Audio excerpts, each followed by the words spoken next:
आप सभी को मेरा नमस्कार। स्वागत है आपका मैथ्स मेनिया पे। तो ये इंटेंस मैथ रिवीजन का लेक्चर 1 रहने वाला है, जो कि एडवांस मैथ का है, जो मैं डेमो वीडियो के तौर पे यूट्यूब पे डाल रहा हूँ फ्री ऑफ कॉस्ट। ठीक है, आप देखना, आप शुरू के 5 मिनट भी देखोगे तो आपको आइडिया लग जाएगा कि हमारे कंटेंट का लेवल क्या है। ठीक है, साथ में इसके जो डिजिटल नोट्स हैं और जो बाकी पीडीएफ्स हैं मैं आपको टेलीग्राम पे ऑलरेडी दे चुका हूँ लेक्चर 1 की।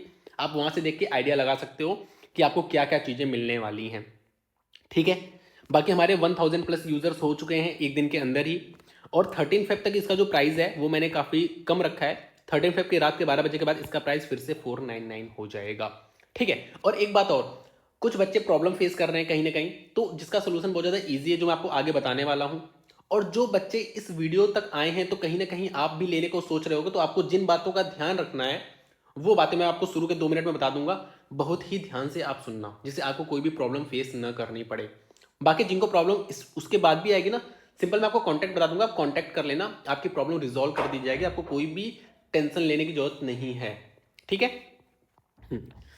देखो, सबसे पहली बात कि जो भी बच्चे एंड्रॉयड फ़ोन यूज़ कर रहे हैं, ज़्यादातर बच्चे एंड्रॉयड यूज़र होंगे और ज़्यादातर बच्चे एंड्रॉयड फ़ोन यूज़ कर रहे होंगे, तो आपको वेबसाइट पे विजिट नहीं करना है, आपको ऐप डाउनलोड करना है। प्ले स्टोर पे जाके आप मैथ्स मेनिया ऐप को डाउनलोड कर लेना और यहाँ पे आपको साइन इन करना है सेम आईडी से जो भी आपने जिस आईडी से परचेज किया है।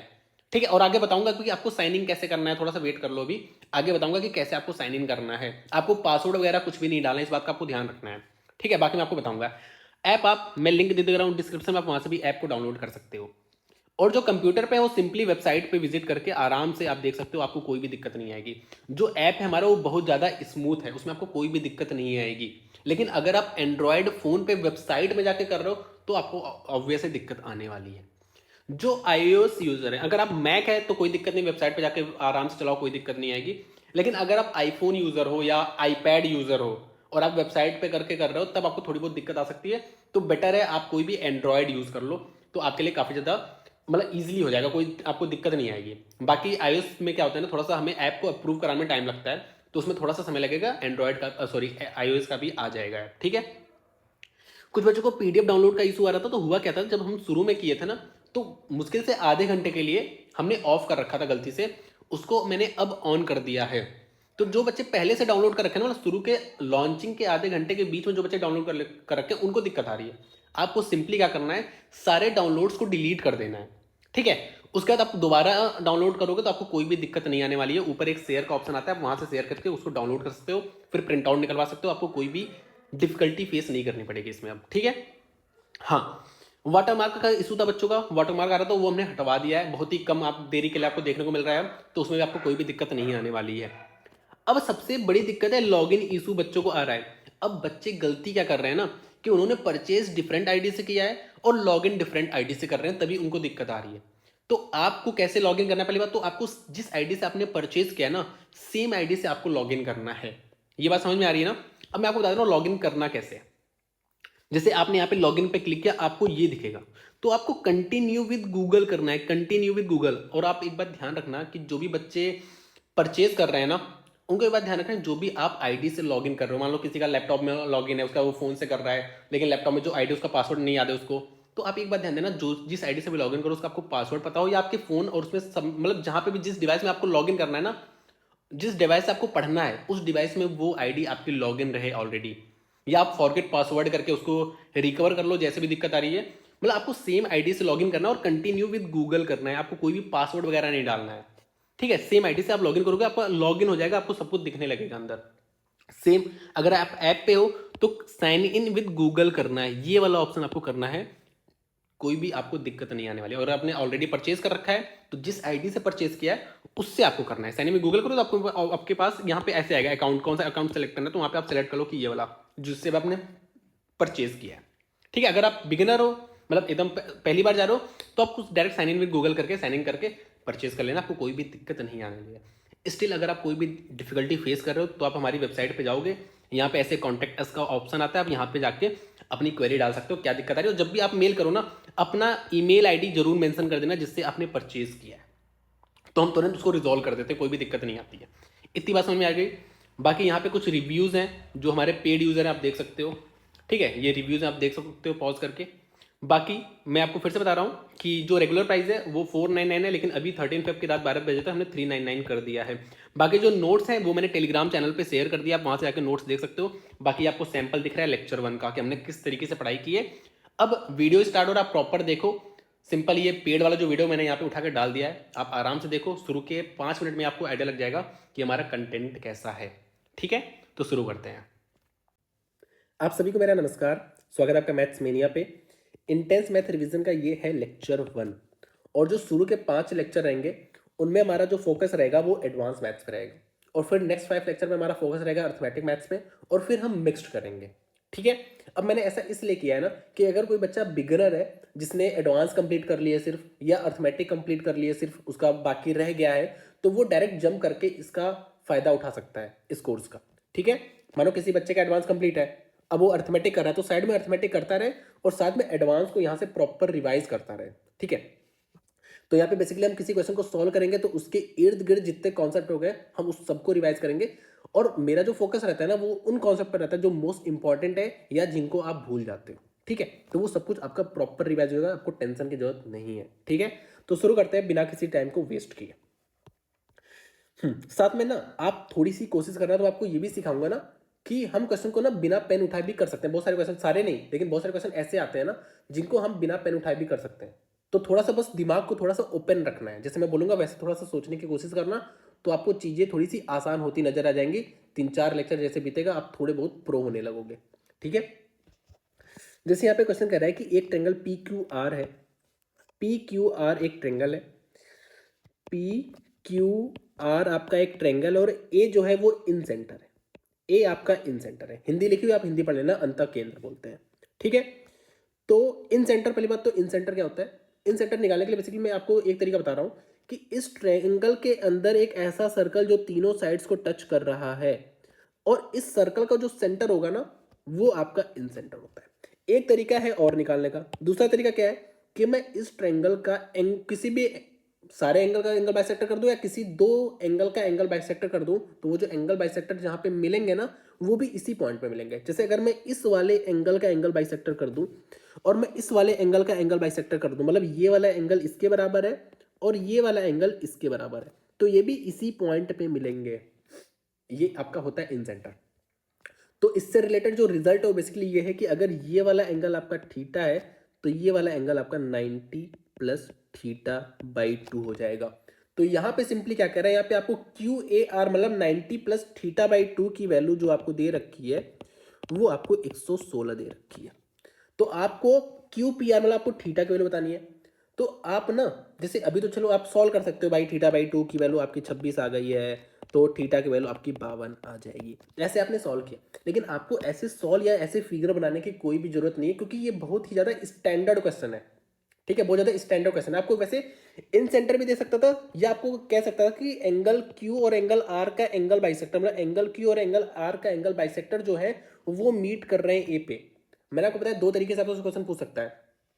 आपको डायरेक्ट इन सेंटर बोल देगा ए है, या बोल देगा कि एंगल क्यू और एंगल आर का जो एंगल बाइसेक्टर है, एंगल बाइसेक्टर वो मीट कर रहे हैं ए पे, मीट कर रहे हैं ए पे। इसका मतलब सिंपली है कि ए आपका इन सेंटर है। दोनों लैंग्वेज में आपको दे सकता है। तो आपको पता है, देखो अब आप ये सब फिगर वगैरह आपको बनाना नहीं, आपको दिमाग में थोड़ा सा इमेजिन करना है। जैसे बोल रहा हूँ बहुत ही वैसे ही इमेजिन करना। आपको कह रहा है कि एक ट्रेंगल पी क्यू आर है, ठीक है, ए उसका इन सेंटर है। इन सेंटर से आपको पता चलेगा कि हाँ एक रिजल्ट होता है 90 थीटा और 90 प्लस थीटा बाई 2। तो क्यू ए आर मतलब ये इन सेंटर से पास हो रहा है, मतलब आपका ये वाला हिस्सा, ये आपको इमेजिन करना है, ये वाला हिस्सा की बात हो रही है, इस एंगल की बात हो रही है, क्योंकि क्यू ए आर है ना, तो मतलब ये वाला एंगल। तो ये 90 प्लस थीटा बाई 2 वाला जो एंगल है वो आपको 116 दे रखा है। तो मतलब 90 प्लस थीटा बाई 2 वाला जो एंगल 116 है, तो आप इसमें से 90 निकाल दो। 90 निकाले आपका 26 बचा। 26 किसकी वैल्यू, थीटा बाई 2 की वैल्यू है। ये आपके दिमाग में चल रहा है कि भाई चलो इसमें से 90 निकाल दूं तो 26 बचा। 26 मतलब 90 प्लस थीटा बाई 2 होता है ना 116, तो 90 निकाल दिया तो थीटा बाई 2 की वैल्यू 26 बची। तो थीटा की वैल्यू कितनी हो जाएगी, 52 हो जाएगी। और आपसे ये क्यू पी आर क्या आपके दिमाग में चलेगा कि ये वाला एंगल ये थीटा ही तो है, तो आपका डायरेक्ट निकल जाएगा कि इसकी वैल्यू कितनी आ जाएगी, 52 आ जाएगी। ये आपके दिमाग में चल रहा है, आपको सॉल्व करने की जरूरत नहीं है। आपको पता है क्यू ए आर ये वाला एंगल है, ये आपके दिमाग में चला, जिसकी वैल्यू आपको दे रखा है 116, 90 प्लस थीटा बाई 2 की वैल्यू 116, तो 90 हटा दो, थीटा बाई 2 की वैल्यू 26, थीटा की वैल्यू 52, और आपने यहाँ पे थीटा की वैल्यू ही पूछा है। ठीक है, तो बिना फिगर बनाए थोड़ा सा ना दिमाग लगाओगे तो आप बिना फिगर बनाए, बिना ऐसे अपना टाइम बचा लोगे, मुश्किल से 7 से 8 क्वेश्चन में क्वेश्चन कर दोगे। ठीक है, आ जाओ नेक्स्ट पे। अब हम थोड़ा सा समझ लेते हैं कि ये जितने भी सेंटर होते हैं ना, चाहे वो आपका इन सेंटर हो, चाहे वो आपका सर्कम सेंटर हो, चाहे आपका सेंट्रॉयड हो, ऑर्थो सेंटर हो, सब कुछ समझ लेते हैं, उससे रिलेटेड जो रिजल्ट है उसको भी समझ लेते हैं। तो मैंने आपको इन सेंटर तो बता दिया, ठीक है, कि आप या तो ट्रेंगल के अंदर सर्कल बना के उसका सेंटर निकाल लो, या आप ट्रेंगल के किसी भी दो एंगल का एंगल बाइसेक्टर कर दो, तो जहां पे मीट करेंगे वो आपका होता है इन सेंटर। और आपको रिजल्ट क्या बताया मैंने? रिजल्ट मैंने ये बताया कि अगर ये वाला एंगल, ये जो रेड वाला एंगल है, ये अगर आपका थीटा है, तो जो ये वाला एंगल होगा, ये वाला, ये आपका 90 प्लस थीटा बाई 2। साथ में एक बात और, अगर ये वाला एंगल पूछे ना, तो भाई ये भी वही है, क्योंकि भाई ये वर्टिकली अपोजिट एंगल है, तो दोनों बराबर होंगे, तो ये भी आपका 90 प्लस थीटा बाई 2 होगा। इससे एक रिजल्ट और बनता है, वो भी आपको याद होना चाहिए। हम क्या करते हैं ना कि ये जो इसकी दो साइड्स है ना, इसको हम एक्सटेंड कर देते हैं। एक्सटेंड कर दिया और फिर क्या करते हैं हम, इस वाले एंगल का जो एक्सटर्नल एंगल है ना, इसका एंगल बाइसेक्टर करते हैं। ये जो एक्सटर्नल एंगल बन रहा है ना, इसका एंगल बाइसेक्टर करते हैं, तो ये यहाँ पे मीट कर रहा है। तो अगर ये थीटा है, तो ये आपका क्या होता है, ये आपका 90 माइनस थीटा बाई 2 होता है। ठीक है, मैंने क्या किया, मैंने सिंपली क्या किया, जो ये वाला एंगल दिख रहा है और जो ये वाला एंगल दिख रहा है ना, इसका एंगल बाइसेक्टर कर दिया। मतलब ये इसके बराबर है और ये वाला जो एंगल है वो इसके बराबर है, तो ये यहाँ पे मीट कर रहा है, तो इसका जो हो जाएगा रिजल्ट वो 90 माइनस थीटा बाई 2 होगा, अगर ये थीटा है तो। ये दो रिजल्ट आपको बहुत ही अच्छे से याद होना चाहिए, इन पे बेस्ड क्वेश्चन आपके बार बार पूछे जाते हैं।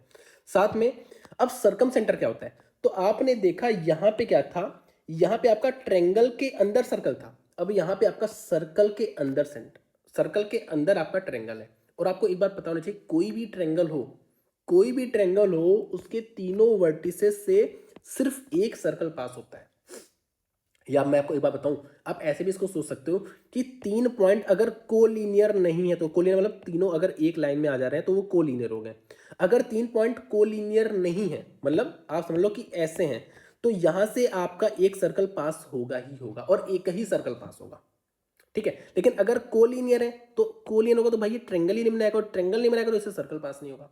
आप खुद बताओ, अगर मैं इन तीनों पॉइंट से सर्कल पास कराने की कोशिश करूं तो नहीं पास करा पाऊंगा। या तो मैं इन दोनों से पास करा लूंगा ऐसे, या इन दोनों से पास करा लूंगा, तीनों से पास नहीं हो पाएगा, तीनों से तो ये फ्लैट हो गया ना, तो नहीं हो पाएगा पास। ठीक है, तो अगर तीन वर्टिसेस अगर ट्रायंगल के हैं, तो इससे सिर्फ एक ही सर्कल पास होगा। पहली बात तो आपको ये चीज पता होनी चाहिए। ठीक है, यहाँ पे मैं आपको थोड़ा सा एक बार रिवीजन भी करा दे रहा हूँ। देखो, अगर एक पॉइंट है तो इससे इनफाइनाइट सर्कल पास होगा, इनफाइनाइट सर्कल। अगर 2 पॉइंट है तो इससे भी आपके इनफाइनाइट सर्कल पास होते हैं।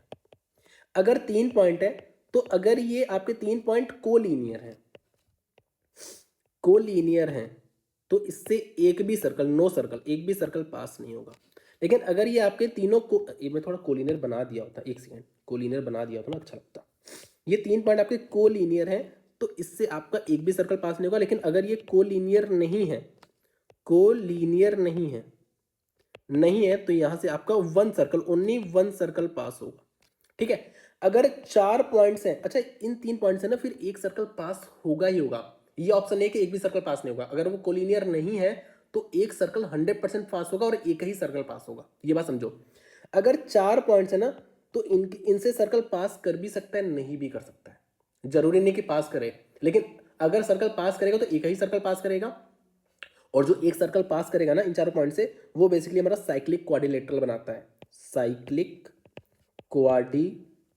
क्वाड्रिलेटरल बनाता है। ठीक है, इसके आगे जितने भी पॉइंट है, 5 पॉइंट्स है ना मान लो, तो इससे पास कर भी सकता है, नहीं भी कर सकता, और जो पास करेगा वो एक ही सर्कल होगा पास करेगा। ठीक है, और नहीं भी कर सकता है। ठीक है, तो आपको ये बात समझ में आनी चाहिए, इतनी बातें पता है।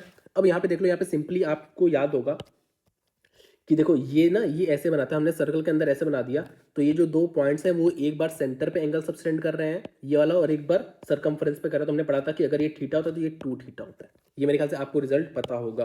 ठीक है, तो वो मैं रिजल्ट लिख दे रहा हूँ यहाँ पे, कि अगर ये वाला एंगल थीटा होता है तो ये वाला एंगल 2 थीटा होता है, और इसको बोलते हैं सर्कम सेंटर। ये आपका सर्कम सेंटर या परिकेंद्र बोल लो। ठीक है, तो ये ध्यान रखना कि अगर ट्रायंगल के अंदर सर्कल है तो वो इन सेंटर होता है, उसका सेंटर, और अगर सर्कल के अंदर ट्रायंगल हो तो उसका जो सेंटर होता है वो सर्कम सेंटर होता है। ये दोनों रिजल्ट आपको पता होने चाहिए। अब आप एक बार देख लो सेंट्रॉइड, सेंट्रॉइड जहाँ पे मीडियंस इंटरसेक्ट करते हैं ना, जैसे ये मैंने मीडियन ड्रॉ कर दिया यहाँ से, ठीक है। मीडियन मतलब ये सामने वाली साइड को दो इक्वल पार्ट में डिवाइड करता है, तो ये हो गया मीडियन। तो मैंने क्या किया, यहाँ से मीडियन ड्रॉ किया, यहाँ से मीडियन ड्रॉ किया, और यहाँ से मीडियन ड्रॉ किया, तो ये जहाँ पे मीट करेंगे ना, ये पॉइंट आपका होता है सेंट्रॉइड, जिसको हम केंद्रक बोलते हैं। अब इससे रिलेटेड भी एक रिजल्ट है, वो रिजल्ट क्या है कि ये मीडियन है और ये सेंट्रॉइड है। सेंट्रॉइड जो होता है वो मीडियन को 2:1 में डिवाइड करता है।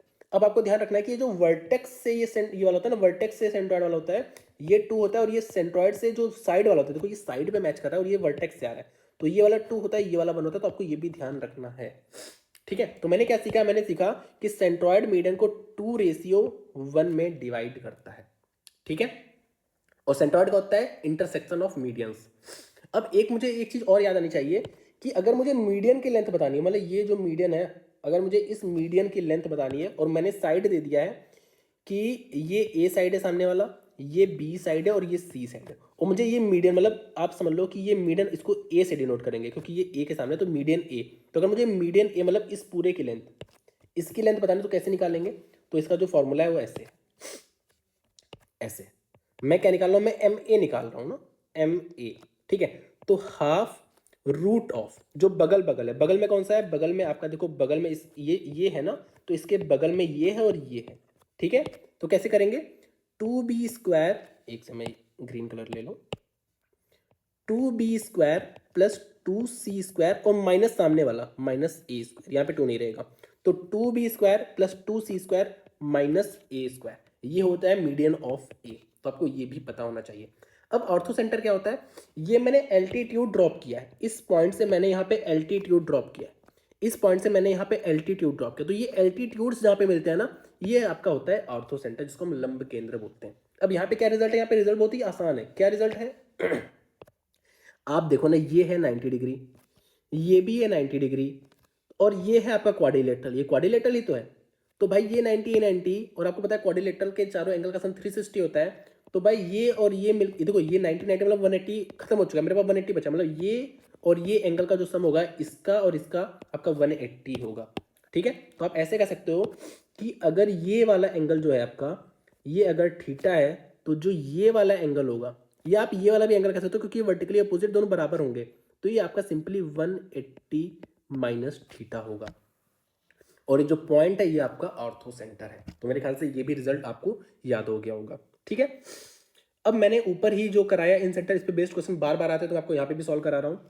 तो मैंने क्या बोला, अगर ये देखो एंगल बाइसेक्टर है, मतलब ये वाला जो एंगल है इसके बराबर है और ये वाला जो एंगल है इसके बराबर है, तो ये थीटा है, तो 90 प्लस थीटा/2 होगा थीटा/2 कितना, 36 ही तो हुआ, तो 90 प्लस 36 आपका 126 हो जाएगा, ये 126 डिग्री। साथ मैंने एक्सटर्नल एंगल भी बताया था कि अगर ये आपका x है तो ये आपका 90 माइनस x/2 होगा, ये तो बताया था। और साथ में क्या बताया, ये वाला जो एंगल बाइसेक्टर होता है ये आपका 90 प्लस x/2 होता है, ठीक है। तो आप मुझे बता दो अब मुझे ये किसकी वैल्यू दिया है, ये मुझे वैल्यू बेसिकली 90 माइनस थीटा/2 की वैल्यू दिया। अगर ये थीटा है तो ये 90 माइनस थीटा/2 की वैल्यू दिया है। तो आपको दिख रहा होगा 90 में से मैं कितना घटाऊं, ये पूरा कितना घटाऊं कि 60 आ जाए, 30 घटाऊं, तो बेसिकली आपको दिख रहा है 30 की वैल्यू आपको थीटा/2 है, तो थीटा की वैल्यू कितनी हो जाएगी, 60 हो जाएगी, ठीक है। अरे यार 90 में से 30 घटाऊंगा 60 आ जाएगा, तो मतलब थीटा/2 की वैल्यू 60 है, ठीक है। सॉरी, थीटा/2 की वैल्यू 30 है, 30 घटाऊंगा तो 60 आएगा, तो थीटा/2 की वैल्यू 30 है, तो थीटा की वैल्यू कितनी हो जाएगी, 60 हो जाएगी, ठीक है। तो ये दोनों रिजल्ट पे बेस्ड आपके क्वेश्चंस ऐसे आते हैं, तो आपको पता होना चाहिए। अब नेक्स्ट क्वेश्चन क्या कर रहा है, ABCD is a trapezium in which AB is parallel to CD and E and F are midpoints of non-parallel sides AD and BC। तो मैंने यहाँ पे बेसिकली ना मैंने यहाँ पे ट्रेपीजियम ड्रॉ कर लिया है, जो कि है AB और पैरेलल टू CD, ठीक है, CD। तो यहाँ पे AD का मिड पॉइंट कौन है, E है, और F इसका मिड पॉइंट है, मिड पॉइंट है पहली बात तो जब भी मिड पॉइंट हो तो इसका एक रिजल्ट होता है। रिजल्ट क्या होता है कि अगर ये मिड पॉइंट्स है ना, तो ये जो EF होता है, EF बेसिकली क्या होता है, half of AB plus DC, तो मतलब इन दोनों के सम का आधा होता है।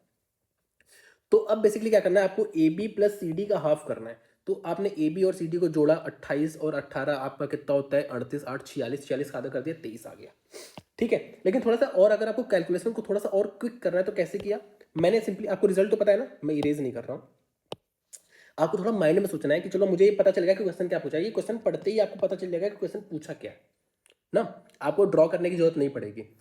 तो आपको पता है कि ईएफ निकालना, और आपको पता है ईएफ क्या होता है, इन दोनों के सम का आधा होता है, या ये कह लो कि इसका आधा कर दो, पहले इसका आधा कर दो और सम कर दो। तो आपने इसका आधा किया 14, इसका आधा किया 9, 14 9 23, आपने तुरंत टिक मार दिया, पेन उठाने की जरूरत नहीं थी इसमें भी।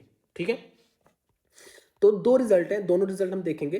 ये बेसिकली क्या था, ये बेसिकली मिड पॉइंट है, मतलब ये इसके बराबर है और ये आपका ये जो है वो इसके बराबर है। तो यहाँ पे जो एफ ई की जो वैल्यू होगी वो half of A B plus C D होगी। ये पहला रिजल्ट है। दूसरा रिजल्ट क्या है ना, ये इसके डायगोनल्स का, ये जो ई और एफ है ना, ये बेसिकली इसके डायगोनल को बाइसेक्ट कर रहा है, मतलब ये इसका डायगोनल है तो इसको बाइसेक्ट कर रहा है ई, मतलब ये यहाँ से यहाँ तक इसके बराबर है और ये यहाँ से यहाँ तक इसके बराबर है, मतलब ये डायगोनल्स का मिड पॉइंट है। ये जो पॉइंट है ना, ये डायगोनल्स का मिड पॉइंट है।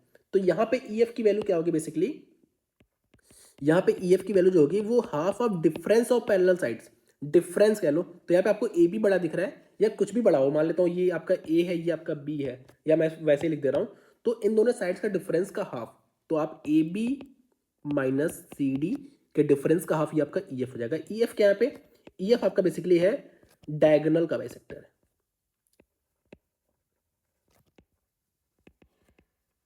डायगोनल्स को बाइसेक्ट कर रहा है। ठीक है, आपका ई और एफ। ठीक है, तो ई एफ की जो लेंथ है वो बेसिकली क्या निकल के आई, वो difference of half of difference of parallel sides. ठीक है, आ जाओ नेक्स्ट पे। नेक्स्ट क्या कह रहा है कि the distance between the centres of two circle of radius, radius हमें 22 और 10 दे रखा है। ठीक है, और जो डिस्टेंस बिटवीन सेंटर्स दे रखा है वो 37 दे रखा है। ठीक है, और हमें डायरेक्ट कॉमन टेंजेंट की लेंथ बतानी है। ठीक है, एम और क्यू पे बेसिकली वो डायरेक्ट कॉमन टेंजेंट जो पॉइंट से सर्कल पे ना, वो एम और क्यू है। अगर मैं ड्रॉ करके बताऊं, जैसे मानो एक सर्कल ये है, एक सर्कल ये है। ठीक है, तो ये जो आपके एम और क्यू की बेसिकली आपको लेंथ बतानी है, तो आपको ये सर्कल वगैरह ड्रॉ करने की जरूरत नहीं, आपको डायरेक्ट फॉर्मूला याद होना चाहिए। डायरेक्ट कॉमन टेंजेंट का जो डायरेक्ट फॉर्मूला होता है, डायरेक्ट कॉमन टेंजेंट का जो फॉर्मूला होता है वो root of D square minus दोनों रेडियस के डिफरेंस का स्क्वायर, मतलब आप ऐसे कर लो आर माइनस आर का होल स्क्वायर। मैंने ऐसे मान लिया कि आर बड़े वाले का आर छोटे वाले का है, तो डायरेक्ट पुट कर दो वैल्यू।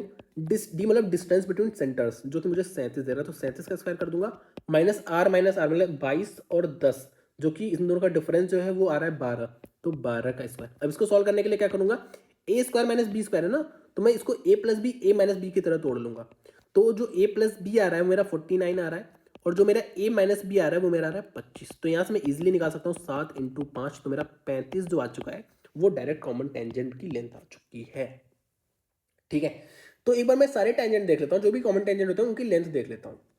तो देखो ये बेसिकली ये है आपका डायरेक्ट कॉमन टेंजेंट ये। ठीक है, तो ये डायरेक्ट कॉमन टेंजेंट का जो फॉर्मूला होता है वो बेसिकली क्या होता है, वो होता है रूट ऑफ, अगर यहाँ पे इसको मैं मान लूँ कि ये है आपका, रुको कलर साफ दिख नहीं रहा है, ये आर है और ये आपका स्मॉल आर है। ठीक है, ये आपका कैपिटल आर है और ये आपका स्मॉल आर है, ये आपका कैपिटल आर है और ये आपका स्मॉल आर है। ठीक है, तो इसकी जो लेंथ होगी वो क्या होगी, और ये आपका डी है, डिस्टेंस बिटवीन सेंटर्स डी है, ये आपका डी है। ठीक है, तो यहाँ पे क्या आएगा आपका डी स्क्वायर माइनस दोनों रेडियस के डिफरेंस का स्क्वायर। ठीक है, ये होता है डायरेक्ट कॉमन टेंजेंट।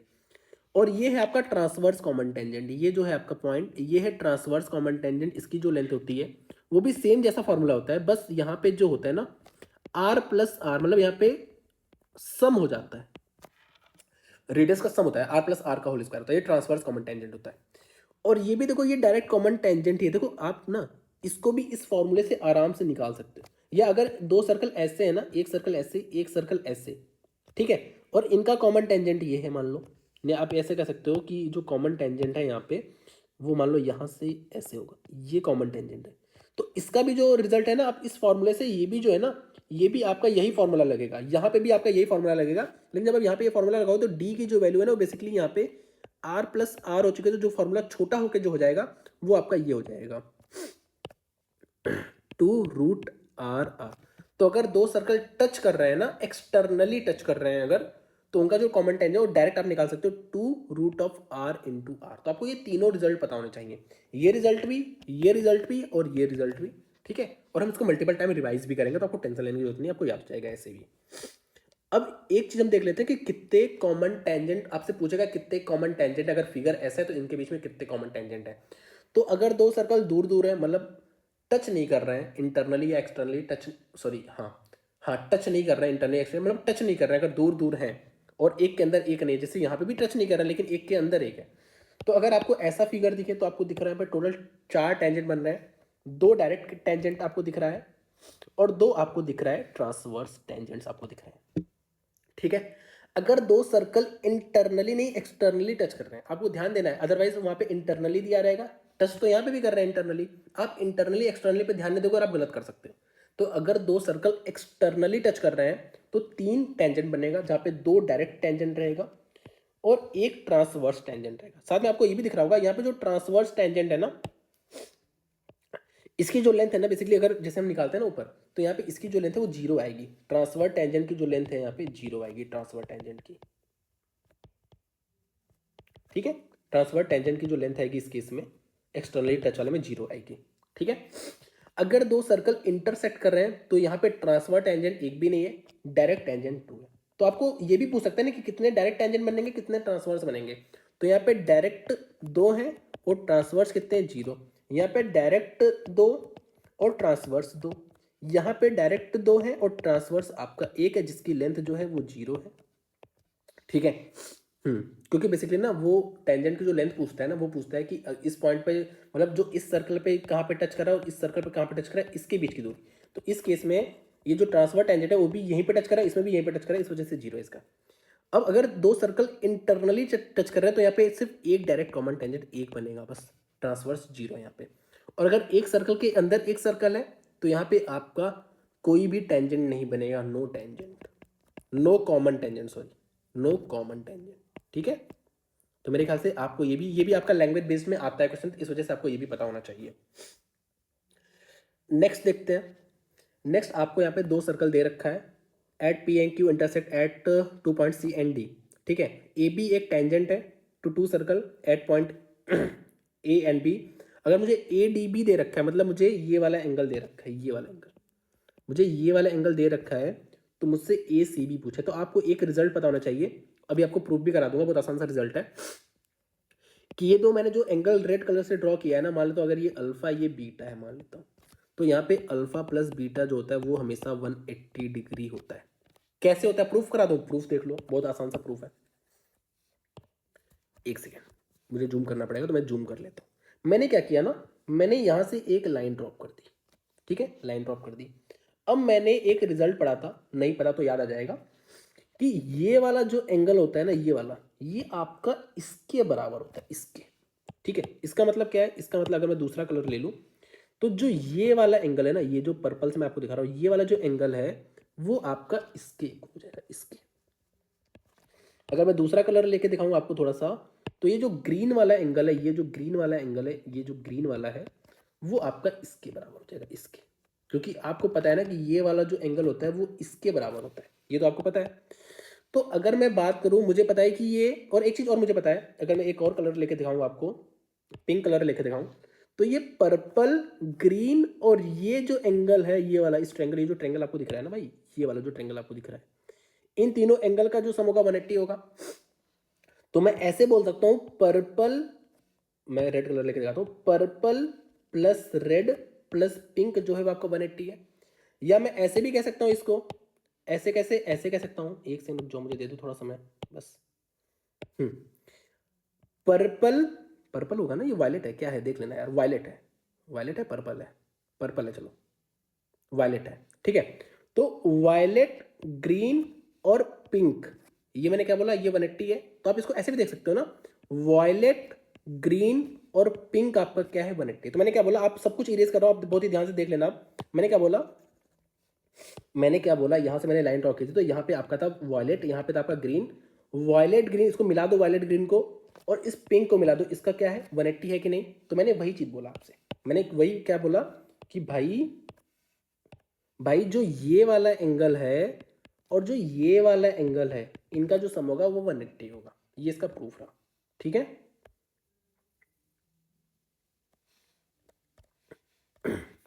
एक सेकंड, हाँ, मेरे ख्याल से आपको समझ में आ गया होगा। तो अब आपको रिजल्ट याद हो गया होगा कि जो एक से मैं इसका कलर थोड़ा चेंज कर दूँ, हाँ, कि जो ये वाला एंगल होता है ना और जो ये वाला एंगल होता है ये आपका 180 होता है। तो अगर आपको ये 68 दे रखा है, अगर आपको ये 68 दे रखा है तो ये बेसिकली आपका कितना हो जाएगा, आपका 112 हो जाएगा। ठीक है, तो इसका आंसर जो हो जाएगा 112 हो जाएगा। ठीक है, तो ये रिजल्ट आप याद कर लेना। ठीक है, मैं लिख दूँ क्या, एक बार मैं लिख दे रहा हूँ ना, जिससे अगर आपको पीडीएफ दूँ तो आपको थोड़ा सा समझ में आ जाए ना। मैं लिख दे रहा हूँ कि ये आपका अल्फा है और ये आपका क्या है, ये आपका बीटा है, बीटा है। तो अल्फा प्लस बीटा जो होगा आपका वो 180 डिग्री होगा। ठीक है, कुछ रिजल्ट और देख लेते जो अभी हमने देखा कि मैंने क्या बोला था आपको, याद करने का तरीका बताया, ऐसे याद करो। ये जो होता है एंगल वो इस एंगल के इक्वल होता है और ये जो होता है एंगल वो इस एंगल के इक्वल होता है। ठीक है, तो अगर ये अल्फा है तो आपका ये अल्फा होगा और ये अगर बीटा है तो ये आपका बीटा होगा। एक रिजल्ट और देखते हैं, बहुत अच्छा सा रिजल्ट है, देखो ध्यान से।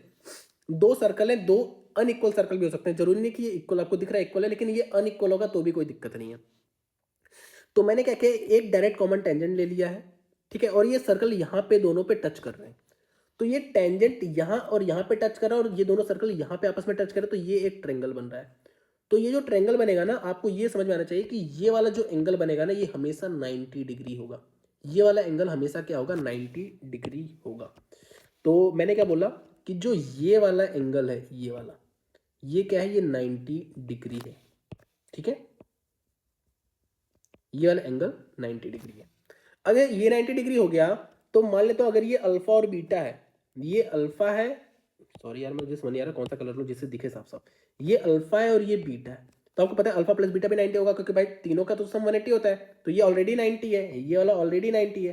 तो यहाँ पे आपको ये समझना है कि अल्फा प्लस बीटा जो होगा वो आपका 90 डिग्री होगा। तो अगर मान लो इसकी वैल्यू दी होती 30, तो बीटा की वैल्यू क्या हो जाएगी, बीटा की वैल्यू हो जाएगी 60। तो आपका इस पे बेस्ड क्वेश्चन आता रहता है, तो आपको ये भी रिजल्ट पता होना चाहिए। ठीक है, नेक्स्ट देखते हैं, नेक्स्ट क्या पूछ रहा है। The angle of elevation of the top of a tall building from the point M and N at distance 72 meter and 128 meter respectively from the base of the building and in the same straight line with it are complementary. Complementary बहुत important है। और आपको एक बात मैं बता दूं कि आपको एक बात तो पता चल गया ना कि ये हाइट एंड डिस्टेंस का क्वेश्चन है। हाइट एंड डिस्टेंस के क्वेश्चन में कभी भी कॉम्प्लीमेंट्री आ जाए तो आपको देखना है क्या दो वैल्यूज दे रखी है, क्या दो वैल्यूज दे रखी है क्या। तो आपको दिख रहा है यहाँ पे सिर्फ दो वैल्यूज ही दे रखी है, तो ये कंडीशन ट्रू हो गया। और क्या आपसे हाइट पूछ रखा है क्या, आपने कहा हाँ यार हाइट ही पूछ रखा है। तो जब भी हाइट एंड डिस्टेंस के क्वेश्चन में आपको कहीं पे कॉम्प्लीमेंट्री मेंशन हो और आपको दो वैल्यूज दे रखा हो और आपको हाइट पूछा हो, सिंपली आपको क्या करना है, जो भी दो वैल्यूज दे रखी है उसको मल्टीप्लाई करके रूट कर देना है, आपका आंसर आ जाएगा। इतना ही करना है। कभी भी हाइट एंड डिस्टेंस के क्वेश्चन में आपको कॉम्प्लीमेंट्री का मेंशन हो तो आपको देखना है क्या दो वैल्यूज दे रखी हैं, दो वैल्यूज दे रखी हैं, क्या हाइट पूछा है, हाइट पूछा है, आपको सिंपल वो दोनों वैल्यूज का मल्टीप्लीकेशन करके रूट कर देना, आपका हाइट निकल आएगा। तो मैंने इसको क्या किया, इसको मैंने किया 36 इंटू यहाँ का दो मैंने इसमें ट्रांसफर कर दिया, तो ये 256 हो गया, हुआ कि नहीं। मैंने यहाँ से दो निकाल के इसमें डाल दिया है, तो ये 6 इंटू 16 मुझे दिख रहा है, जो कि 16 छक्का होता है 96।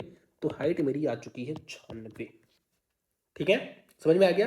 मैंने क्या बोला, हाइट एंड डिस्टेंस के क्वेश्चन में कभी भी कॉम्प्लीमेंट्री एंगल दिख जाए, या हिंदी में देख लो, हिंदी में क्या लिखा है, उन्नयन कोण अगर दिख जाए और आपको दो वैल्यूज दे रखी है, आपको हाइट पूछा है, तो आपको सिंपल दोनों वैल्यूज को मल्टीप्लाई करके उसका रूट निकाल देना, आपका हाइट निकल के आ जाएगा।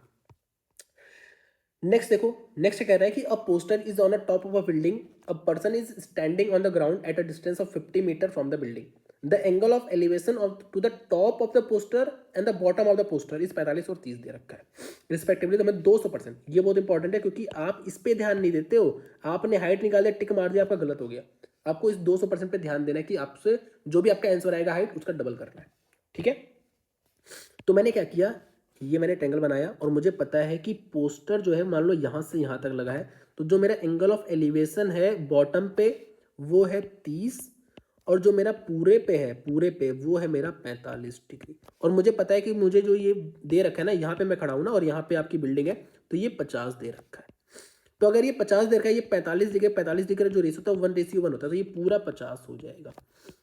ठीक है, लेकिन अगर मुझे इतना निकालना हो, इतना, तो ये कितना होगा? तो ये 30 के सामने, मैंने आपको दो बातें बताई हैं। पता है क्या मैंने आपको बताई है?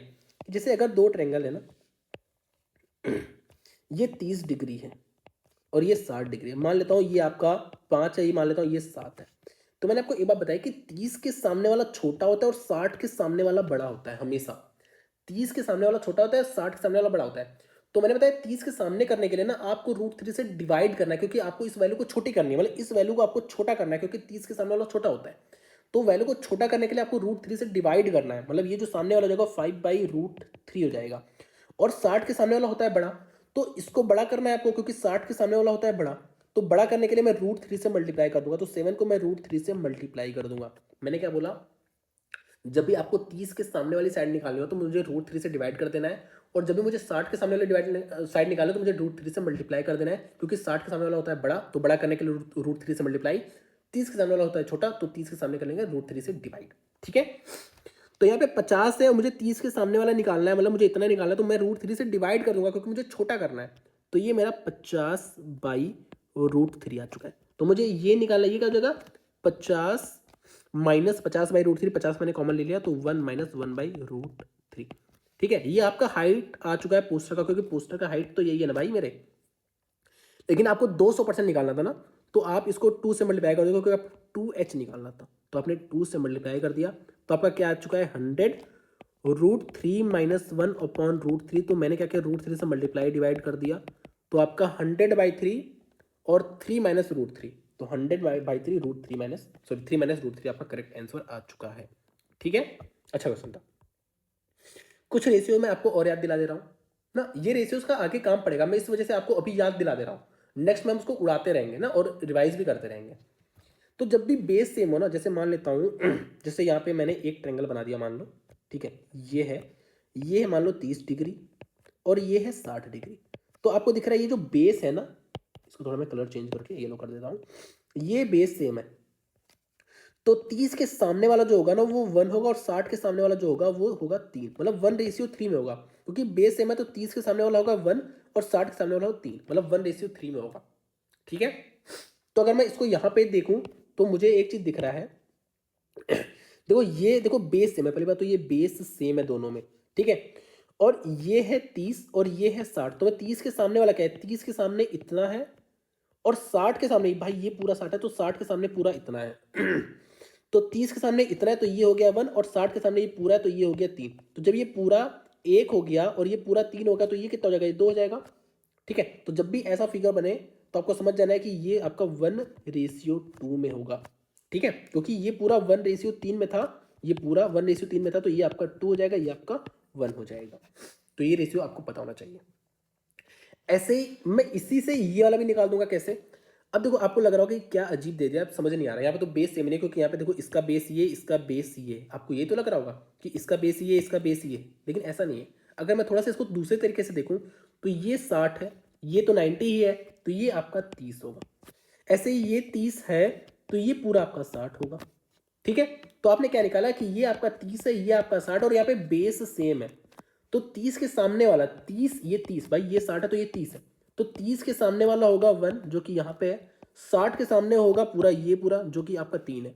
तो बेसिकली आपका ये 1 है, ये पूरा 3 है, तो यहाँ से भी आपका निकल के आ गया ये 2:1 है। तो जब भी आपको ऐसा फिगर दिखे तो आपको रटना नहीं है, आप समझ जाओगे कि भाई 30 के सामने वाला होगा ये 1, ये पूरा होगा 3, तो ये होगा 2। तो ये भी रेशियो आपको पता होना चाहिए। ठीक है, आ जाओ नेक्स्ट बहुत ही अच्छा क्वेश्चन है, बहुत ज़्यादा अच्छा क्वेश्चन है, बहुत ज़्यादा अच्छा।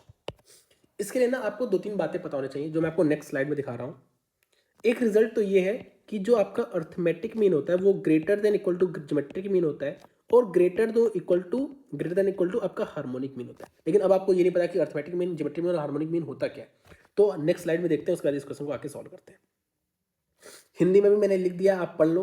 अर्थमेटिक मीन ये होता है, ज्योमेट्रिक मीन ये होता है, और आपका हार्मोनिक मीन ये होता है। अब जैसे मान लो आपके 3 नंबर में लेके दिखा दे रहा हूँ, 3 नंबर मान लो। ठीक है, मान लो ABC 3 नंबर है। ठीक है, 3 नंबर है, तो अर्थमेटिक मीन निकालना तो सिंपल क्या कहूँगा, सबका सम करके A + B + C divide by 3 कर दूंगा, क्योंकि 3 नंबर थे। तो ये हो गया आपका अर्थमेटिक मीन 3 नंबर्स के लिए। अगर ज्योमेट्रिक मीन निकालो तो मैं क्या करूंगा, तीनों को मल्टीप्लाई करके जितने भी नंबर है उसका उतना रूट, जैसे अगर 3 नंबर है तो थर्ड रूट निकालूंगा, तो इसका मैंने थर्ड रूट निकाला, इसका ज्योमेट्रिक मीन हो गया। अगर 2 नंबर होते तो उसका ज्योमेट्रिक मीन बेसिकली ये स्क्वायर रूट होता, लेकिन यहाँ पे 3 नंबर है तो क्यूब रूट होगा। अगर मुझे हार्मोनिक मीन निकालना हो तो जितने नंबर है उतने नंबर डिवाइड बाई तीनों का रेसिप्रोकल का सम, तो 1/a plus 1/b plus 1/c। ये हो गया मेरा अर्थमेटिक मीन, ज्योमेट्रिक मीन और हार्मोनिक मीन। तो मेरे ख्याल से ये आपको निकालना आ गया, ठीक है। अब ये आपको रिजल्ट याद रखना है, ये वाला रिजल्ट आपको याद रखना है कि अर्थमेटिक मीन जो होता है हमेशा greater than equal to geometric mean होता है और हमेशा greater than equal to harmonic mean होता है। तो जब भी आपसे ये मैक्सिमम मिनिमम वाली वैल्यू पूछा करे ना, तो आप समझ जाना कहीं ना कहीं इसमें ये चीज लग रही होगी, ठीक है। तो मुझे पता है मैं इसका यूज करूंगा। जब आपका ये ऐसे, तो आपने इनइक्वालिटी पढ़े होगे, तो आपका यहाँ पे ये भी तो निकल के आएगा, arithmetic mean is greater than equal to harmonic mean, ये भी तो रिजल्ट निकल के आ रहा है यहाँ से, तो मैं इसका यूज करूंगा। तो यहाँ पे आप ये समझ लो कि आपको 3 नंबर दिए हैं एक्स वाई जेड, 3 नंबर दिए हैं और आपको पता है कि जो इसका अर्थमेटिक मीन होगा वो greater than equal to harmonic mean होगा।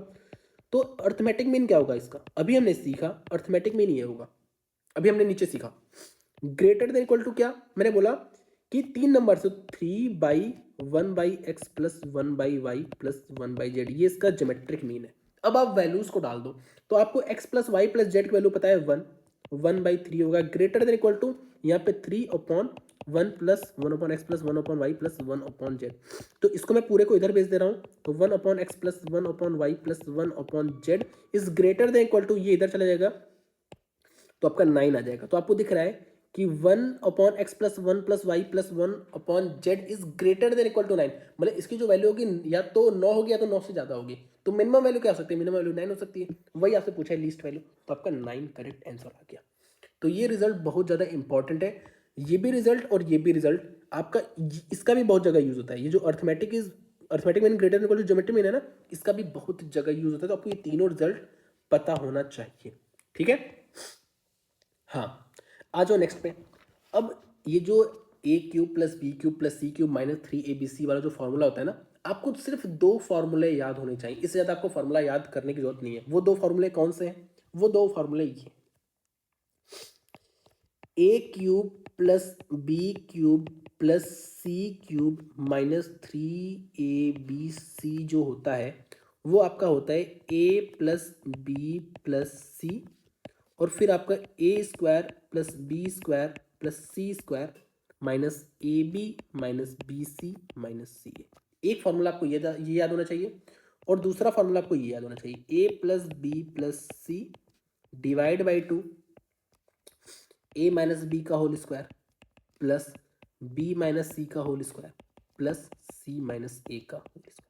आपको सिर्फ ये 2 रिजल्ट याद होने चाहिए, बाकी आपको टीचर्स 4-5 रिजल्ट याद कराते हैं, आपको वो सब याद करने की जरूरत नहीं। आप सिर्फ इन दोनों का यूज करके सारे क्वेश्चन सॉल्व कर सकते हो। जैसे अब मुझे इसको सॉल्व करना है, तो मैं फॉर्मूला वैसे लिख दे रहा हूँ, लेकिन आपको फॉर्मूला लिखना नहीं, आपके दिमाग में बातें चलेंगी, ठीक है। तो अगर मैं फॉर्मूला लिखूँ बेसिकली, तो x यहाँ पे x y z के फॉर्मूले लिख दे रहा हूँ, तो x³ plus y³ plus z, दूसरे लिख सकता हूँ, wait, x³ plus y³ plus z³ minus 3abc equals to क्या मैंने बोला, x plus Y plus z, और क्या बोला, x² plus y² plus z² minus को कॉमन ले लेता हूँ ना, xy plus y z plus zx, ये फॉर्मूला बनेगा, ठीक है, ये फॉर्मूला बनेगा। अब मैं वैल्यूज डाल देता हूँ, तो मुझे सिर्फ इसकी वैल्यू निकालनी है, इसकी, तो मैं इसको उधर भेज देता हूँ, तो उधर क्या होगा, उधर ये 3abc बन जाएगा। सॉरी, यहाँ पे xyz है, इसको सही कर लेना,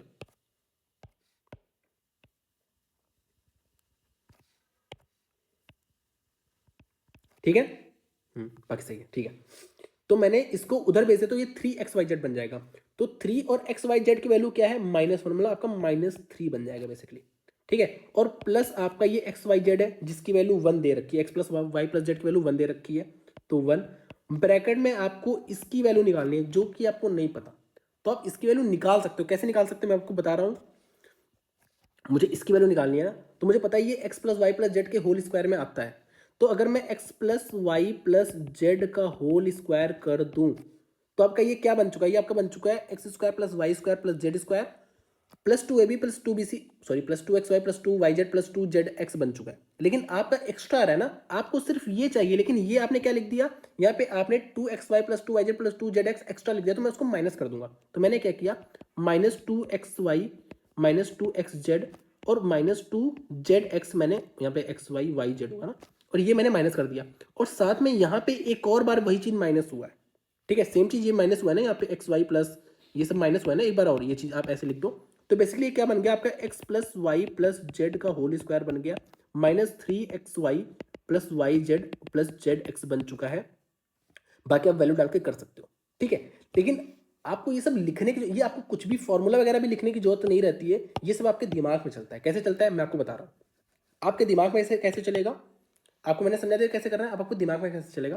देखो आपको पहले पता है कि आपको इसकी वैल्यू निकालनी है, तो यहाँ पे 3xyz मिसिंग है माइनस, तो आप उसको उधर भेज दोगे, तो आपका 3xyz उधर चला जाएगा। तो आप डायरेक्ट आंसर लिखो 3xyz, और 3xyz आपका यहाँ पे -1 है, तो आपका -3 आ जाएगा, प्लस प्लस अब वहाँ पे जो राइट में ये जो फॉर्मूला था उसका यूज करो, x plus Y plus z जो आपको दे रखा है 1, इसको लिखने की जरूरत नहीं है।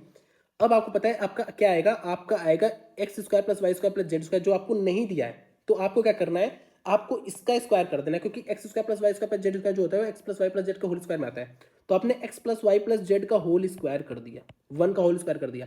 लेकिन अब यहाँ पे आपका क्या हुआ है, आपका कुछ चीजें एक्स्ट्रा आ गई हैं, क्योंकि x plus Y plus z का होल स्क्वायर किया है, तो आपका 2xy plus 2yz plus 2z extra गया है, तो उसको मैं माइनस कर दूंगा। तो मतलब मुझे -2xy -2yz -2zx मुझे करना पड़ेगा, और यहाँ पे ऑलरेडी -xy ये एक और है, तो टोटल -3 हो जाएगा।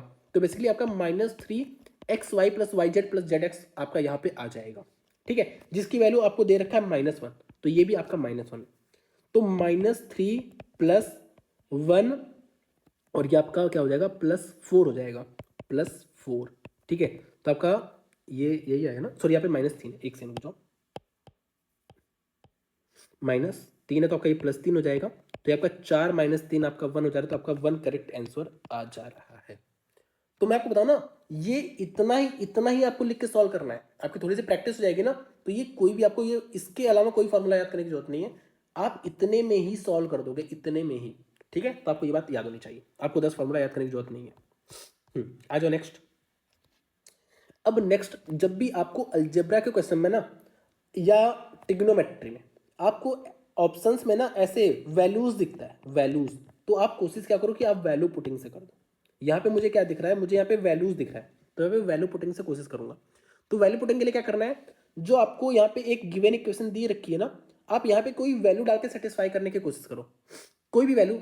अगर बस ये ध्यान रखना कि आपका यहाँ पे नॉट डिफाइंड ना हो वैल्यू डालने पे, तो इस वजह से मैं 0 0 नहीं डालूंगा। बाकी कोई भी वैल्यू सोच लो जो आपका सेटिस्फाई करे, साथ में वो वैल्यू काफ़ी इजी वैल्यू हो, मतलब काफ़ी आसान वैल्यू हो, ये भी ध्यान रखना, काफ़ी आसान सी वैल्यू हो। तो मैंने क्या किया ना, मैंने बेसिकली क्या किया कि मैंने यहाँ पे एक्स वाई जेड तीनों की वैल्यू 1 1 1 मान ली। तो जब मैंने 1 1 1 मान ली, तो आपको देखो यहाँ पे 1 + 1 + 1 आ रहा है, इधर भी आपका 1 + 1 + 1 आ जा रहा है, मतलब आपका 3 = 3 आ जा रहा है, ये सेटिस्फाई कर दे रहा है। मतलब एक्स वाई जेड तीनों की वैल्यू में 1 1 1 डाल दो तो ये सेटिस्फाई कर जा रहा है। तो सिंपल यहाँ पे भी मैं 1 1 1 डाल दूंगा, जो आंसर आएगा वही मेरा करेक्ट आंसर हो जाएगा। तो यहाँ पे 1 1 1 डाल दिया, तो यहाँ पे 17 + 9 + 16 16 9 25 25 10 35 7 42, तो 42 आ गया, ये पूरा 42 आ गया, ये पूरा डिवाइड बाई, अब यहाँ पे देखता हूँ, तो 8 6 14 और 10 24, तो यहाँ पे आ गया 24, तो 7/4 आ चुका है। वैसे 6 से काटा तो मेरे यहाँ पे क्या आएगा, 1.75 आ जाएगा। ठीक है, तो कितना जल्दी हो गया, तो इतना जल्दी आपका हो जाएगा वैल्यू पुटिंग से। ठीक है, नेक्स्ट देखो, आपको कह रहा है कि व्हेन एफ एम, मतलब ये फंक्शन दे रखा है जिसकी वैल्यू ये है, इसको अगर मैं इससे डिवाइड करूँ तो रिमाइंडर क्या आएगा। ऐसे क्वेश्चन जब भी आते हैं आपको सिंपली क्या करना है, जिससे आप डिवाइड कर रहे हो ना, इससे आप डिवाइड करो तो इसको आपको इक्वल्स टू 0 कर देना है। ठीक है, तो आपका यहाँ से m-2 = 0 क्या, तो आपकी m की वैल्यू 2 आ गई। ये m की वैल्यू सिंपल आपको इसमें डाल देनी है ना, m की जगह जो भी वैल्यू आएगी वही आपका रिमाइंडर आ जाएगा। मैंने क्या बोला, मैंने सिंपली यही बोला कि जब भी आपको कोई फंक्शन जो है वो आपको डिवाइड कर रहे हो, इससे आपको रिमाइंडर पूछा है, तो जो भी आप जिससे भी डिवाइड कर रहे हो ना, इसको इक्वल्स टू 0 कर दो, तो यहाँ से m की वैल्यू आ गई 2, 2 की वैल्यू यहाँ पे डाल दो m की जगह, आपका रिमाइंडर आ जाएगा। तो मैंने 2 की वैल्यू यहाँ पे डाल दी, तो 2 दूना 4 दूना 8 दूना 16 दूना 32, 32 + 16 25 80 माइनस 3 दूनी 6 + 7, तो बेसिकली +1 है ये, और ये आपका 112 है, तो 112 113 आपका आ जाएगा, तो यही आपका रिमाइंडर हो जाएगा। यहाँ से मैं आपको एक चीज़ और बता रहा हूँ ना, कभी कभी क्या आपसे क्वेश्चन पूछता है, आपको क्या देगा, आपको ये देगा कि एफ एम इतना है, एफ एम इतना है, एफ एम सिंपल आपको क्वेश्चन देगा कि एफ एम इतना है, आपको कहेगा कि एफ एम इतना है, आप मुझे आप मुझे F1 की वैल्यू बता दो या F1 माइनस F0 इसकी वैल्यू बता दो। अब इसका मतलब क्या होता है, आपको ये नहीं पता कि इसका मतलब क्या होता है। तो F1 का मतलब सिंपली ये है, क्योंकि FM था ना ये, तो FM मतलब M की जगह मैंने सिंपली 1 डाल दिया, मतलब F1 का मतलब है कि M की जगह मैंने सिंपली 1 डाल दिया, ठीक है। तो अगर मैं FM की जगह 1 डाल दूं तो इसकी वैल्यू जो होगी वही F1 की वैल्यू है, तो मैंने इसमें 1 डाल दिया, तो क्या आ रहा है 1 प्लस 5, यहाँ पे देखो, यहाँ पे मैंने m की जगह 1 डाल दिया, बस 1 प्लस 5 माइनस 3 प्लस 7, ये आपकी F1 की वैल्यू आ गई। F0 का मतलब क्या है, मैंने m की जगह 0 डाल दिया, तो मैं m की जगह 0 डालूंगा तो सिंपली मेरा 7 आ जाएगा। तो F0 की वैल्यू 7 हो गई, F1 की वैल्यू ये हो गई, और मुझे F1 माइनस F0 की वैल्यू बतानी थी, तो मेरा यहाँ पे कितना आ रहा है, 5 1 3 आ जा रहा है बेसिकली, ठीक है। तो F1 माइनस F0 की वैल्यू क्या आ जाएगी, 3 आ जाएगी। तो आपसे ऐसे भी क्वेश्चन पूछता है, तो आपको इसका मतलब पता होना चाहिए। बच्चों को इसका मतलब नहीं पता, इस वजह से वो कर नहीं पाते, ठीक है। आ जाओ नेक्स्ट पे। नेक्स्ट क्या कह रहा है कि what must be added to इतना to obtain a polynomial that is exactly divisible by इतना। अब इससे डिविजिबल करके हमसे पूछ रहा है कितना ऐड करें, ठीक है। तो एक बात आप मुझे ये समझाओ थोड़ा सा, अगर आपको थोड़ा बहुत डिवीजन आता होगा, तो मानो अगर मैंने किसी नंबर को किसी नंबर से डिवाइड किया, मानो मैंने इसको इससे डिवाइड कर दिया, ठीक है, तो मान लो मेरा ये रिमाइंडर आ गया, तो इस रिमाइंडर को अगर मैं हटा दूं या माइनस कर दूं, तो मेरा ये पूरा इससे एग्जैक्ट डिविजिबल हो जाएगा ना। जैसे अगर मैं मान लो 19 को मैं डिवाइड कर रहा हूँ 3 से, तो मुझे पता है 3 छक होता है 18, मेरा एक आ गया रिमाइंडर, तो अगर मैं एक माइनस कर दूं 19 में से तो 18 आ जाएगा, तो मेरा एग्जैक्टली डिविजिबल हो जाएगा। मतलब ये जो रिमाइंडर है, रिमाइंडर को हटा दो तो एग्जैक्टली डिविजिबल हो जाता है। या ऐसा भी हो सकता है कि अगर मैं 19 में 2 को ऐड कर दूं, 2 को ऐड कर दूं, ये 21 बन जाएगा, तो अगर मैं 2 को ऐड कर दूं तो भी ये एग्जैक्टली डिविजिबल हो जाएगा। तो 2 को ऐड करना, तो मुझे ये देखना है ना कि भाई इसका जो मल्टीपल है ना उसमें कितना कम रह गया, ये जितना कम रहेगा उतनी भरपाई कर दूंगा तो वो पूरा एग्जैक्टली डिवाइड कर देगा, ठीक है। तो यहाँ पे सबसे पहले हम ये देखेंगे ना कि एक बार हम देखते हैं ना कि रिमाइंडर कितना आता है, एक बार हम देखते हैं कि रिमाइंडर कितना आ रहा है।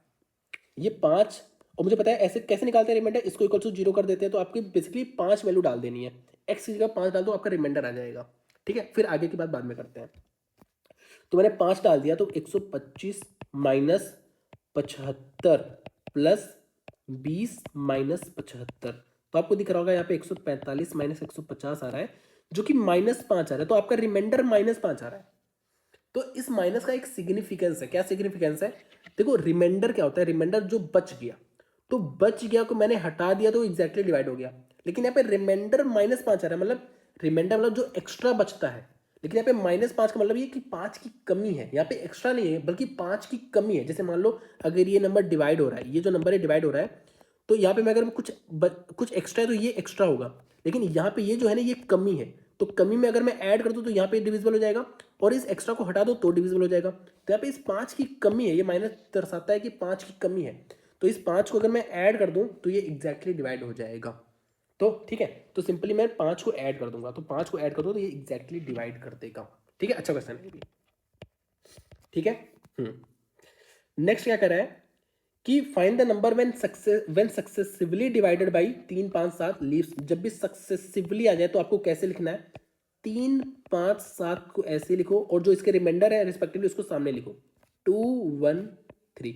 और मैंने बताया था कि आपको एक लेडर बनाना है, ऐसे आपको ऐसे जाना है, ऐसे ऐसे जाना है, ऐसे। इसके बाद आपको मैंने बताया था बेसिकली ना, ये पूरा अगर मैं पूरा बताऊं तो पूरा ऐसे होता है, कुछ ऐसे पूरा।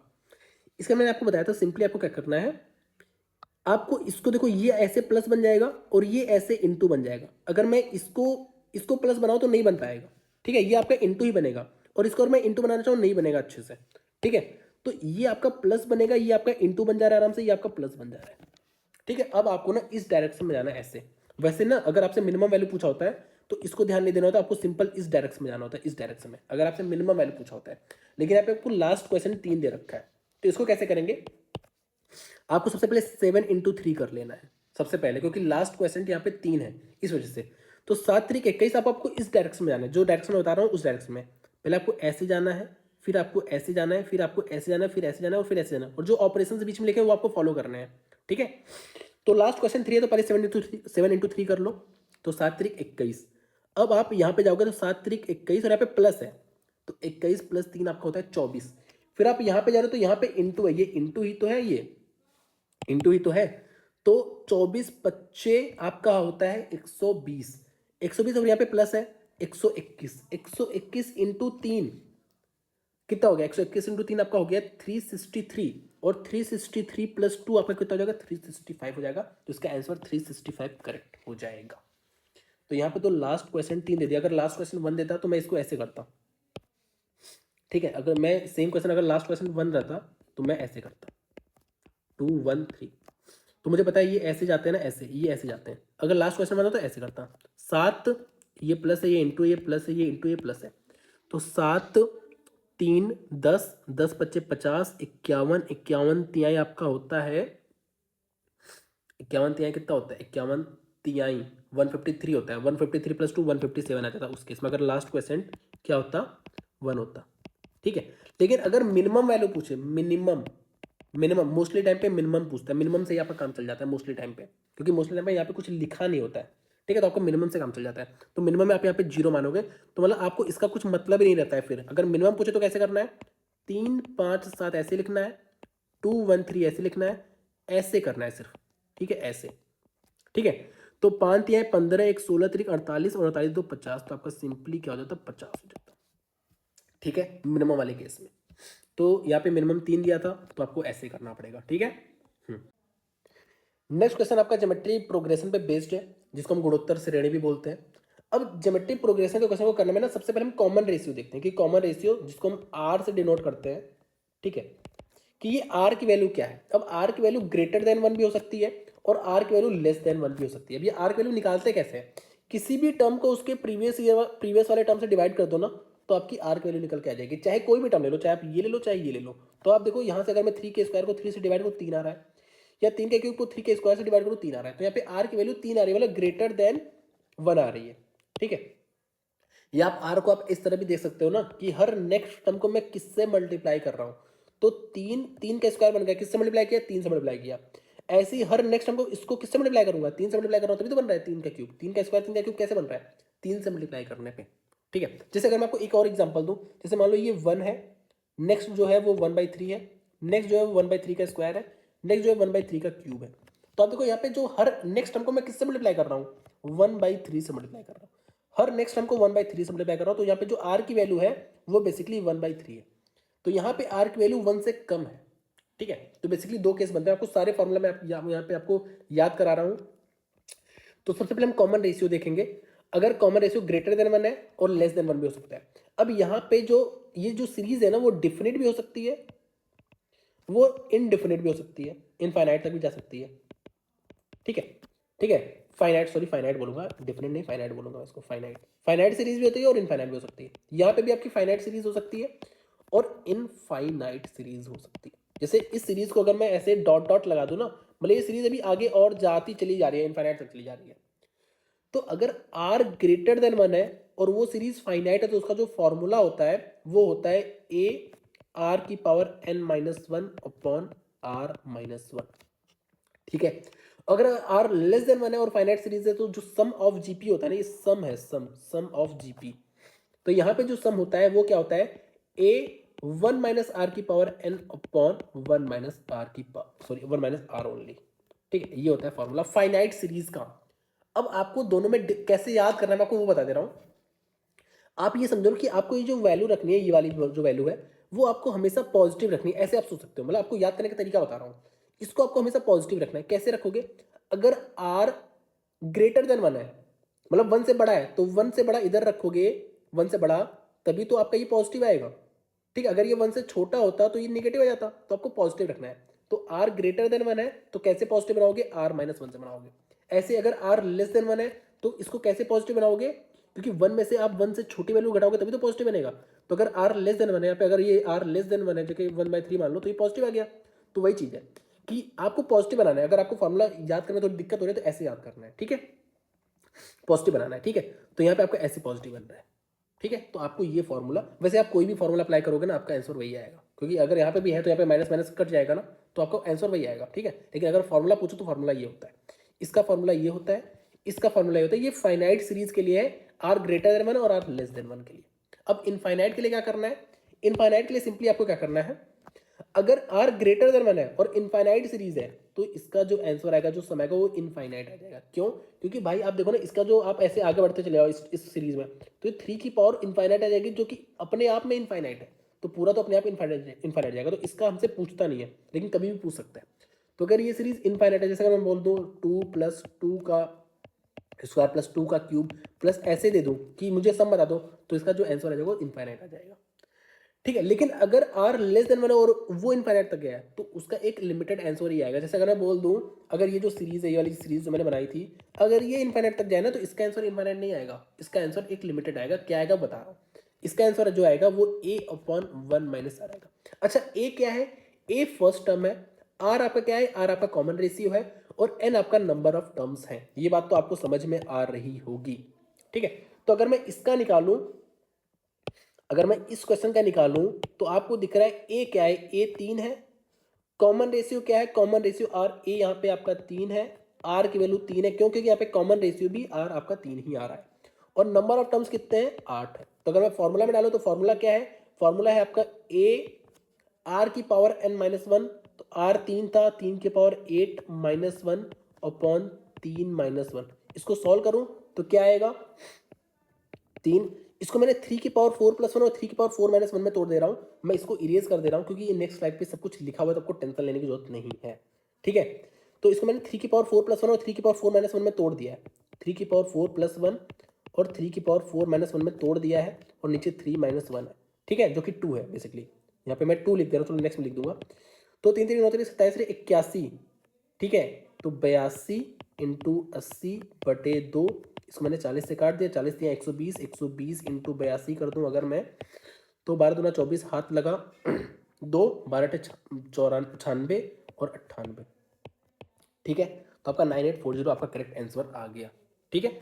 नेक्स्ट पे वही सब एकदम सेम चीज लिखी हुई है कि अगर आर, यहाँ पे ना ये basically r greater than one के लिए है, ये आर ग्रेटर देन वन के लिए है, और ये आर लेस देन वन के लिए है। और अगर आर वन हो जाए ना, तो आर वन का मतलब सिंपल कुछ नहीं, जैसे अगर मैं कोई भी सीरीज 2 ले लेता हूँ, तो 2 को बेसिकली आर क्या होता है? आर मतलब इससे मल्टीप्लाई करने पे बन जाता है, बेसिकली ये आपका ऐसी सीरीज हो जाएगी। तो इसका सम तो बहुत आसान है ना, मानो n टर्म्स है, तो 2n इसका आंसर आ जाएगा। तो वही चीज कह रहा है, तो इसका तो कोई मतलब ही नहीं है ना, ये तो ईजी है बहुत ज्यादा, ठीक है।